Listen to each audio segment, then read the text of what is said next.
This news is brought to you by Nimbus Academy for IAS, Chandigarh. IAS HAS new batch starting from 11th July. We run online and offline both batches. Lakh अब कामगार कल्याण board देगा। पूरे भारत वर्ष में कहीं भी इतनी योजनाएं नहीं है। पहले 6 योजनाएं थी। हमारे अमर ठाकुर जी जिक्र कर रहे थे। मुझे जब चेयरमैन बनाया गया, मैं मुख्यमंत्री जी के साथ बैठा और मैंने सबसे पहली लड़ाई जो शिक्षा का बजट है, लंबा समय छात्र राजनीति में काम किया। मैं दिल्ली में लंबा समय रहा, दिल्ली यूनिवर्सिटी में काम किया, जेएनयू में किया, एचपी यूनिवर्सिटी में काम किया। तो मैंने मुख्यमंत्री जी को कहा कि हमने हमेशा छात्रों की लड़ाई लड़ी है। तो उन्होंने कहा कि आप प्रपोजल लाइए और मैं आपको इस मंच से कहना चाहूंगा, धन्यवाद करता हूं जयराम ठाकुर जी का। हमने 6 प्रपोजल शिक्षा से संबंधित दी और उन्होंने 6 की 6 कैबिनेट में पारित की। आज आपके परिवार जिनकी कॉपी बनी, उनके बच्चों की शिक्षा के लिए पूरे हिंदुस्तान में, पूरे भारत के अंदर कोई भी बोर्ड इतना पैसा नहीं दे रहा है। मेरे से पूर्व हमारे लेबर ऑफिसर ने भी जिक्र किया पढ़ाई का, पहली क्लास से लेकर पीएचडी तक।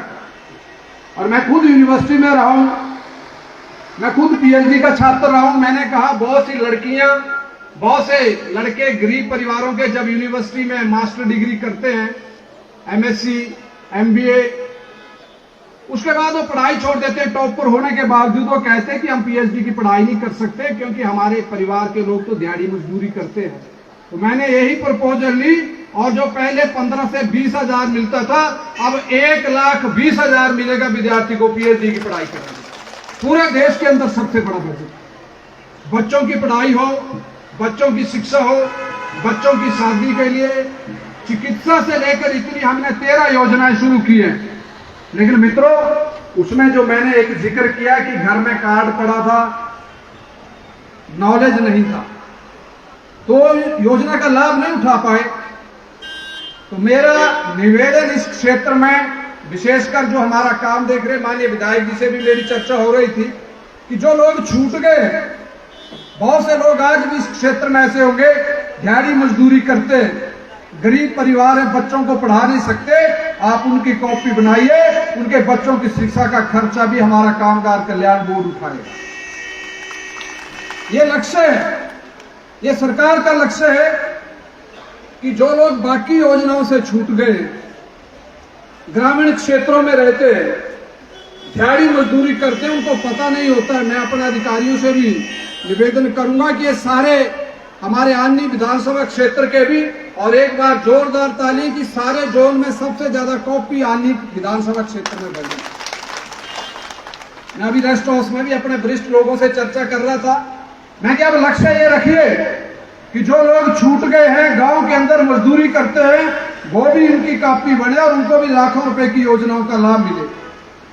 आज देश का मैंने बात की, माननीय नरेंद्र मोदी 2014 में इस देश के प्रधानमंत्री बने तो उन्होंने सारी योजनाएं गरीबों के लिए, मजदूरों के लिए शुरू की। और जब वो 2019 में दोबारा लोगों के बीच गए तो पहले 282 सीटों के साथ जीत कर आए, और जब 19 का चुनाव हो तो 300 का लक्ष्य पार किया। 300 से ज्यादा लोकसभा सांसद जीते और उन राज्यों में भी जीते जहां पर कभी हमारा खाता नहीं खुलता था। तो आज देश के प्रधानमंत्री ने जिस तरह की योजनाएं चलाकर देश के लोगों का दिल जीता, उसी तर्ज पर हिमाचल प्रदेश के मुख्यमंत्री जयराम ठाकुर, उन्होंने भी जो बुजुर्गों की पेंशन की बात कही, उन्होंने कहा मैं भी एक सामान्य परिवार से आता हूं और जब बुजुर्ग मेरे पास कागज लेकर आते थे कि हमारी पेंशन लगनी चाहिए, 70 साल का बुजुर्ग, 75 साल का बुजुर्ग, तो एक उन्होंने कहा कि पहली बैठक में जब वो मुख्यमंत्री बने तो 80 से 70 की, और अब ये आयु पेंशन के लिए, वृद्ध पेंशन के लिए 60 वर्ष आयु कर दी है। ऐसे मुख्यमंत्री, और महिलाओं को तो ज्यादा संख्या में महिलाएं बैठी हैं, तालियां बजानी चाहिए कि वो महिलाओं को बस यात्रा में भी ज्यादा किराया कर दिया।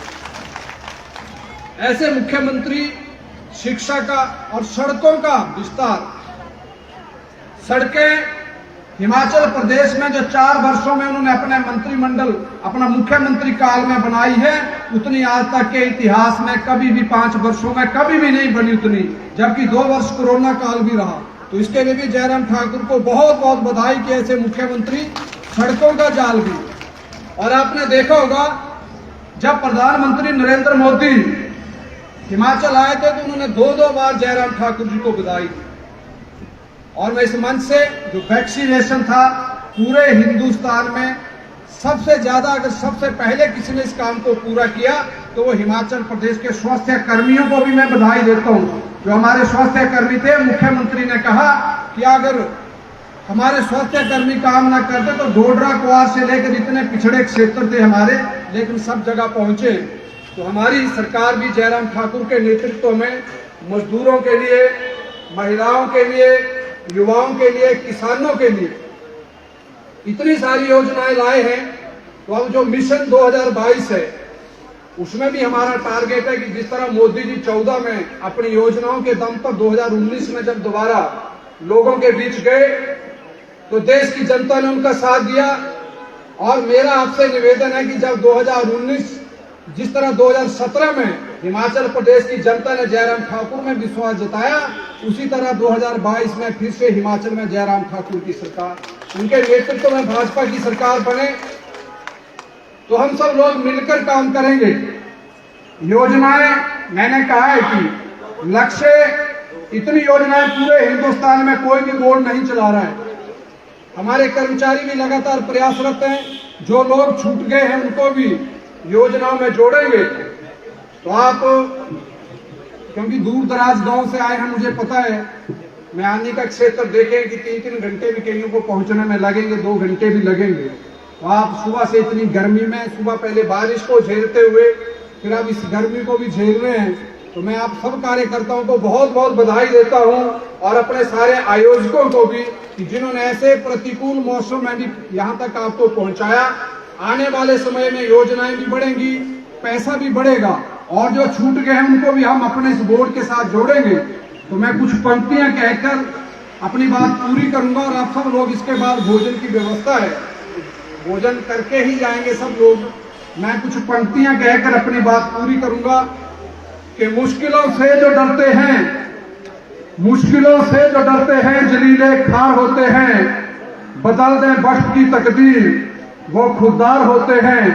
हजारों डूबते हैं नाखुदाओं के भरोसे पर, जो खुद चप्पू चलाते हैं वो अक्सर पार होते हैं, वो अक्सर पार होते हैं। इसलिए हम सब लोग मेहनत करके सब नरेगा में काम करने